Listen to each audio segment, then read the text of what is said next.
Hello, welcome back to Legend of Zelda The Wind Waker HD here on a Hidden Triforce channel. In this episode, we are going back to our home island to say hi to Grandma. It's going to be a lot of fun, I bet. We're going to see some old, familiar faces and get ourselves a lot of cool items on the way. Now, I took the liberty of sailing a good portion of this really long, pointless sailing adventure. I did that before I started recording, so we're fairly close to Outset, which is fantastic. It's right down there. You can see it way there at the horizon. And it is raining. And raining some more and storming. Now as a kid, I was always super scared and concerned that I had to beat the pirates to this island. Otherwise it would be game over. So I always quickly got on my boat after I left Windfall and just sped south as quickly as possible. Because for whatever reason, I just knew the pirates were going to beat me there. Makes no sense. They really should have had it be some kind of race. Though if they did, it probably would have been poorly executed and kind of gimmicky. I mean, these people are allegedly pretty serious about getting there and obtaining whatever treasure there might be to be had. But yet they decide to spend the night and blah blah blah. And Tetra is obviously trying to help us along here and throwing us a bone.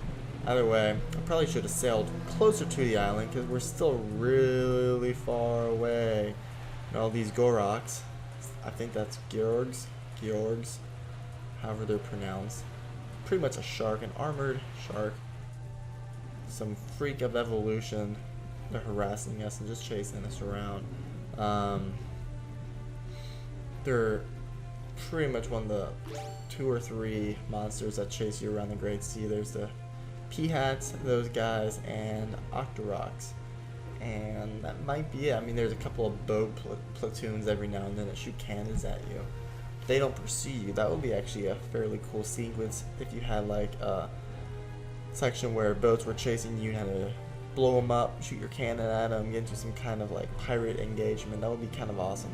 But that's not gonna happen. So, anyways, we are here on Outset Island. Anyways, he's going to advise us to speak with our family first and do some things before we go see the Great Jaboon. So we're going to do just that. Now, I should have merged the next episode and this episode into one, but I did not, so that's my bad. But the first thing we're going to do is go check up on Grandma, see how she's doing. I'm sure she's not doing the greatest, an old woman being left to her own. And she's to climb upstairs and all this stuff, and she's gonna fall and break a hip. So we're going to give her a healing fairy. You don't have one? Sucks to suck. But I do. So I'm going to give her one of my fairies, which will hopefully boost her sexy, radiant spirits. Hey. Yeah, it's me. Give me a hug. Come here. Hug me. Hug me. Just do it. She's gonna rotate her arms and practice her skiing moves, but she won't give me a hug. So she's gonna finally man it up and give me some soup, elixir soup, which is pretty much the best potion or a modifier item in the game. Restores your health and kind of boosts your abilities for a little bit. So Link's all happy now. You don't see that kind of emotion in other Zelda games at this point of the stage. So we're going to now do some training with Orca, and I'm going to speed that section up here in a minute, and you'll see why, because I have like 12 minutes of constant sword fighting. So I'm going to go ahead and speed that up quite a bit here, and we can go ahead and enter into his house. Now there's several items that you can obtain with this section here. What we're going to do is engage him in some combat, and we get 3 hits and we're out. So you definitely want to stay on your toes, use your shield a lot. You can play the safe route, just smack him a couple times, wait for him to hit you, and then, or wait for him to swing but keep your shield up, and then just repeat, and just like 3 to 4 hits, shield, 3 to 4 hits, shield, rinse and repeat. But that is super slow, so I'm going to speed this up like no other. And couple options. This looks actually a lot better fast. And I'm showing you how I'm just taking it really slow here at first, just smacking it and shield. Now imagine this at normal speed. This takes so long. If you get 500 hits on him before he hits you 3 times, then you get yourself a heart piece. If you go all the way up to 1,000, then you also get a rupee. So I'm gonna stop at 500 because there's no amount of rupees in the world that makes this worth my time. Now, it's actually fairly easy to just string together a large combo if you use your parry attack. Now you want to keep him away from the walls because the way it works is if you try and parry, Link will just smack his face into the wall and then he'll hit you instead. Or oftentimes Link will end up smacking the wall himself or bouncing off of it, and then it just leaves you exposed, and it's really stupid. So what you can do is you can just get a bunch of normal swipes in there, and whenever he goes to attack you, you get the option to parry.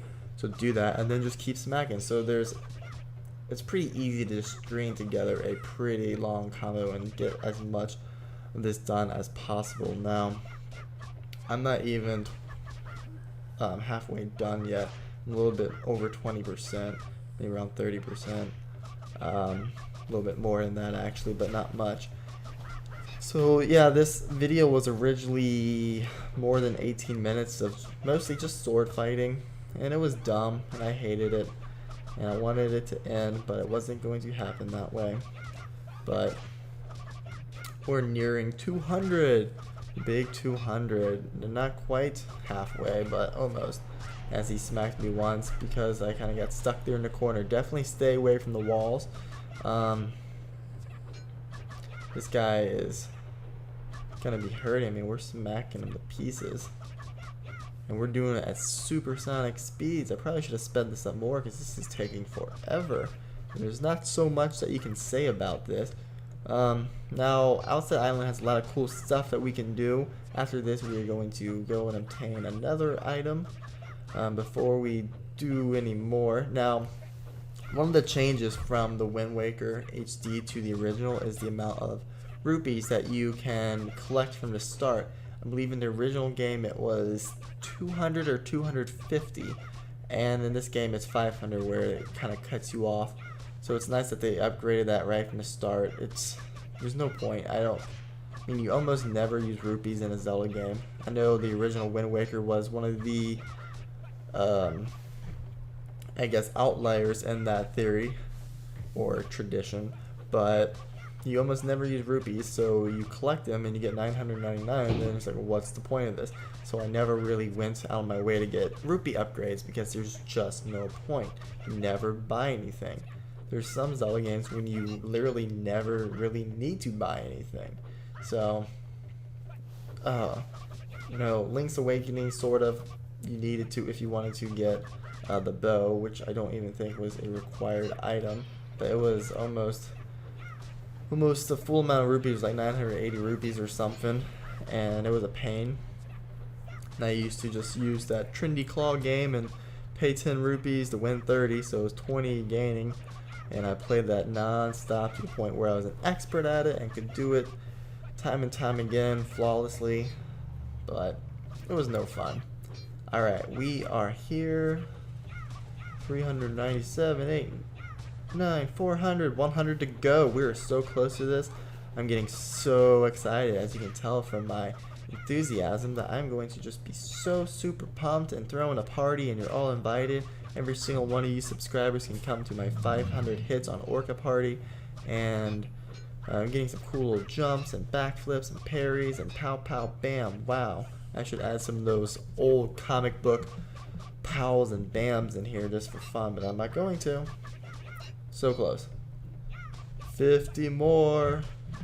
It's getting so close I can taste it. I'm going to take that heart piece from him, I'm going to put it in my mouth, and I'm going to savor it, and it's going to be delicious. It's the most enjoyable and well-earned heart piece I've ever gotten in a Zelda game. So close. Even closer. Getting closer. Oh yeah. Oh yeah. 10 more. That's the stuff. Don't stop. Don't stop. Don't stop. There it is. I'm finishing, and I'm finished.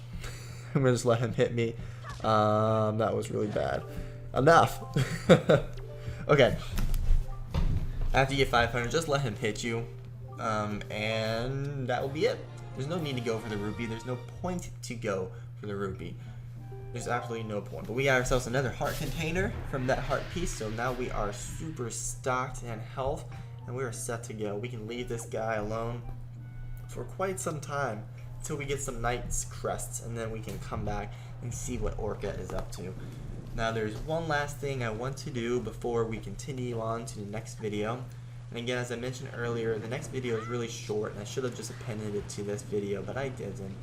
And I did live commentary on it for the first time in the series, so I can't really just pin it on getting the commentary. It would make zero sense since I'm talking about stuff that's not really related. So it's a shame because that video literally has like a minute's worth of gameplay. The rest of it's just kind of a cutscene, and then like, oh well, that was shorter than I thought it was.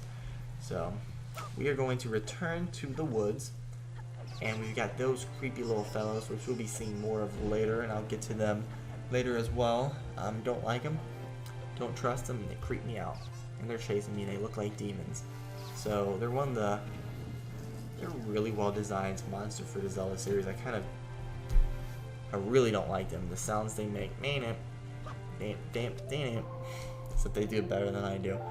But we're going to return to the woods where we saved Tetra earlier and first encountered some enemies way back when in episode 1. But what we need to do is change the wind over that way to the cave, because Helmarock King destroyed the bridge, and you can see that great funnel of water over there. We'll be going that next episode to the left there, and we're going to fly across and enter the woods again. There's a whole lot of cool stuff going on in here, like rain and a couple of monsters. So, oh, there's Mothulas now. Brand new to the forest, Mothula. Don't check it out. So, earlier we saw this, and there's no way we can get in, but we have bombs now, as of last episode. So, throw it over. Whoops. Just put out another bomb, so I'm gonna die. It's okay. It explodes while another bomb's cutscene is going off, so that means I'm safe from harm. But we're going to see ourselves a great fairy and get ourselves an upgrade. Who likes upgrades? Because I do. And I love the great fairies in this game. They're so cool and well designed, unlike those creeps from Ocarina of Time. But we're going to get this, and that's going to conclude this episode of the Wind Waker HD. The next one we will be doing absolutely nothing but having a cutscene and bombing a wall, so stay tuned for that. It's going to be my most exciting episode yet, and I will see you guys later here on the Hidden Triforce. Thank you so much for watching. Bye everybody.